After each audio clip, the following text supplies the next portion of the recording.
నమస్తే, welcome to hit TV. నేను నరేష్. ఈరోజు హిట్ టీవీ స్టూడియోలో ప్రముఖ న్యూమరాలజిస్ట్ కళ్యాణ్ ప్రతాప్ రెడ్డి గారు ఉన్నారు. సార్ నమస్తే. నమస్తే టీవీ ప్రేక్షకులకండి. ముఖ్యంగా చాలా మందికి వీధి పోటు అనగానే భయం వేస్తుంటది. వీధి పోటు ఉంటే ఇల్లు నాశనమా? ఖచ్చితంగా వీధి పోటు ఉంటే ఇంట్లో ఉన్నటువంటి ఇంటి పెద్ద ఆరోగ్యం పాడే అవకాశం ఉంటుందా? వీధి పోటు ఉన్నవారు ఆ వీధి పోటు ముప్పు నుంచి బయటపడాలంటే ఏం చేయాలి సార్? ఏం చెప్తారు? ముఖ్యంగా తెలుసుకోవాల్సింది ఏంటంటే అసలు వీధి పోటు మంచివా చెడ్డవా, ఏ వీధి పోటు మంచిది, ఏ వీధి పోటు చెడ్డది అన్నది తెలిసి ఉండాలి ఫస్ట్. ఓకే. అందులో చాలా వరకు 4 మంచివి, 4 చెడ్డవి. ఓకే. అంటే ఆ 4లో ఉచ్చస్థానం అని అంటాం మనం.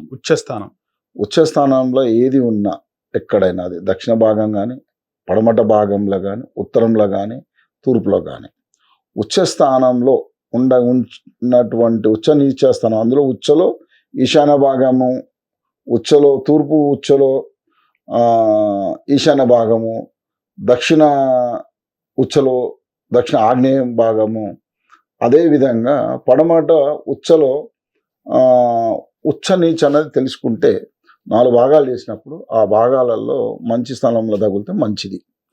అంతేగాని నీచ భాగంలో అంటే దక్షిణ నైరుతి కానీ, పడమట నైరుతి కానీ, లేకుంటే పడమటలో ఉన్న గర్భస్థానం అంటే మధ్యలో, అదేవిధంగా ఉత్తరంలో గర్భంలో, ఇవన్నీ అటు ఇటు తగిలినాయి అనుకోండి కొద్దిగా ఇబ్బందులు ఉంటుంది. అది అందరికీ అన్ని ఇంటికి యజమానికి అవ్వని అని కాదు, ఆ ఇంట్లో ఉన్నట్టు రెంటెడ్ ఉన్న, అంటే ఇప్పుడు కిరాయికి తీసుకొని ఉంటున్నారు హైదరాబాద్ చాలామంది, వారికి కూడా వర్తిస్తుంది అది. కాబట్టి నీచ స్థానంలో ఏ పోటైనా మంచిది కాదు, ఉచ్చ స్థానంలో పోట్లన్నీ మంచివి. నీచ స్థానం అంటే ఏ విధంగా ఉంటాయి, ఉచ్చ స్థానం అంటే ఏ విధంగా ఉంటాయి? ఇప్పుడు తూర్పు ఉందనుకోండి, మీరు తూర్పునే ఉచ్చ నీచలు చేయాలంటే ఈశాన్య భాగం ఉచ్చ స్థానం అంటాం, ఆగ్నేయ భాగం నీచ స్థానం అంటాం. ఆగ్నేయ భాగం అంటే ఆగ్నేయ భాగంలో, అంటే ఆగ్నేయంలో కనుక రోడ్డు పోటు వచ్చి తగిలింది, అప్పుడు ఈ ఇబ్బందులు ఎదుర్కోవాల్సి వస్తుంది. అది ముఖ్యంగా ఇంటి యజమాని మీద fire accidents kind of thing కానీ, లేకపోతే అటువంటివి ఏదన్నా యాక్సిడెంటల్గా జరిగేటటువంటి ప్రమాదాలను, అంటే ప్రమాదం అంటే యాక్సిడెంట్ అయితే చనిపోతారని కాదు, అక్కడ ఉన్నటువంటి అందులో కూడా మళ్ళీ మనం 9 భాగాలు చేసుకున్నప్పుడు ఆ 9 భాగాలలో ముఖ్యంగా ఎక్కడ తగులుతుంది, ఆ చివరి నుండి వచ్చే చూపు ఎక్కడ పడుతుంది రోడ్డు పోటు, అది ఎంత దూరం నుండి ఆ పోటుకు ఆ ఇంటికి ఉన్నది, దాని అప్పటికప్పుడు అది మనం చూసినప్పుడు కానీ ఎటువంటి నష్టాన్ని కలిగిస్తుంది అనేది తెలుస్తుంది.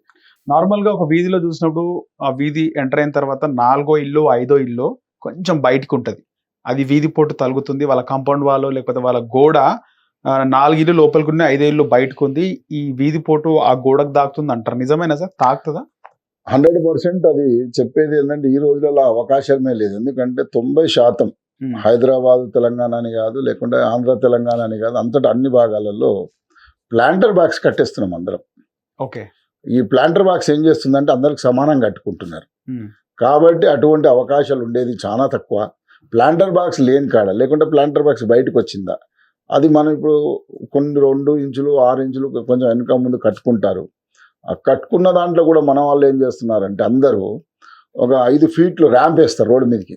రైట్. అటు 5 ఫీట్లు, ఇటు 20 ఫీట్లలో 5 ఫీట్లు ర్యాంప్ వేసినాక రోడ్డు పోటు ర్యాంప్లకే వస్తుంది తప్ప ఇళ్ళకి వచ్చే అవకాశం లేదు. కాబట్టి ర్యాంపులు కూడా చూసుకోవాలి. అందుకని ఫిజికల్గా చూస్తే చాలా బాగా అర్థమవుతుంది మనకు. ఒకవేళ మీరు అన్నట్టు కాకుండా నార్మల్గా మనం ఓల్డ్ సిటీలు చూస్తుంటాం, కొన్ని బస్తీలు చూస్తాం, ఒకళ్ళ ఇంట్లోకి ఒక ఇల్లు పోతుంటుంది, వాళ్ళు కొంచెం 3 ఫీట్ 2 ఫీట్ బయటకు ఉంటుంది వాళ్ళ కాంపౌండ్ వాళ్ళు. అలాంటి నిజంగా అలా జరిగితే అలాంటి వీధి పోటుకి ఏం చెప్తారు? లేదు, నైరుతి ఉన్నదా, లేకుంటే ఆగ్నేయంలో ఉన్నదా, లేకుంటే అలా కాకుండా సౌత్, ఈస్ట్, వెస్ట్, నార్త్ అంటే సార్ ఆ విధంగా ఎట్లా చెప్తారు? అది కూడా చెప్తున్నాను మీకు. అదే చెప్తా, తూర్పు ఆగ్నేయంలో ఎక్కడ తగులుతుంది. ఇప్పుడు మీరు అన్నట్టుగా సౌత్ ఫేస్ ఇల్లు అయ్యి ఉండే వాళ్ళది కనుక ఒక 2 ఫీట్ల 3 రోడ్డు మీదకి వచ్చింది, బయటకు వచ్చినప్పుడు వాళ్ళకు 2 నష్టాలు జరుగుతుంటాయి. ఒకటి తూర్పు ఆగ్నేయం రోడ్ వచ్చేసిందండి, మనకు రోడ్ వచ్చేసి సౌత్ రోడ్. అది సౌత్ రోడ్ అంటేనేమో మనకు దక్షిణం నుండి పడమట నుండి తూర్పుకు ప్రయాణం చేసేదాన్ని మనము దక్షిణం రోడ్డు అంటాం. ఈ దక్షిణం రోడ్డు కనుక దక్షిణ రోడ్డుకి ఇల్లు కనుక వచ్చి బయటకు వచ్చింది అనుకుంటే అప్పుడు తూర్పు ఆగ్నేయం రోడ్డు పోటు ఉంటుంది. అదే విధంగా నైరుతి పోటు కూడా ఉంటుంది. ఇటువంటి ఇల్లు చాలా నష్టపోయేదానికి ఆస్కారాలు ఎక్కువ ఉంటాయి. చిన్న చిన్న కరెక్షన్స్ తోటి మంచి లాభాలు చూడొచ్చు అటువంటి ఇంట్లో. అదే విధంగా దక్షిణం రోడ్డు అయిపోయిన తర్వాత మీకు పడమట రోడ్ ఉంది. పడమట రోడ్లో కూడా నైరుతి పోటు ఉంటుంది. అదే విధంగా మీకు వాయువ్యం పోటు ఉంటుంది. సో ఈ 2 పోర్టులు కూడా నష్టాన్ని ఇస్తాయి. అదే విధంగా మీకు ఉత్తరం రోడ్ అనుకోండి. ఉత్తరం రోడ్ అంటే నార్త్ రోడ్. అందులో కనుక ఉన్నప్పుడు ఇల్లు బయటకు వచ్చినప్పుడు పడమట వాయువ్యం పోర్టు అంటాం. బ్రహ్మాండమైన రిజల్ట్ ఇస్తుంది. పడమట వాయువ్యం పోర్టు. ఓకే.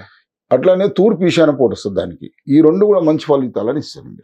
Right. కాబట్టి రోడ్ ఏమున్నది, ఏ రోడ్డు బయటకు వచ్చింది, ఏ ఇల్లు ఏ రోడ్లో బయటకు వచ్చినది చాలా ముఖ్యంగా చూడాల్సిన సందర్భాలు ఉంటాయి. కొన్ని సార్లు ఇల్లు ఈస్ట్ ఫేస్ ఉన్నప్పుడు ఆ ఇల్లు డెడ్ ఎండ్ ఉంటుంది, లేకపోతే వెస్ట్ ఫేస్ ఉన్నప్పుడు డెడ్ ఎండ్ ఉంటుంది, నార్త్ డెడ్ ఎండ్ ఉంటుంది, సౌత్ కూడా డెడ్ ఎండ్ ఉంటుంది.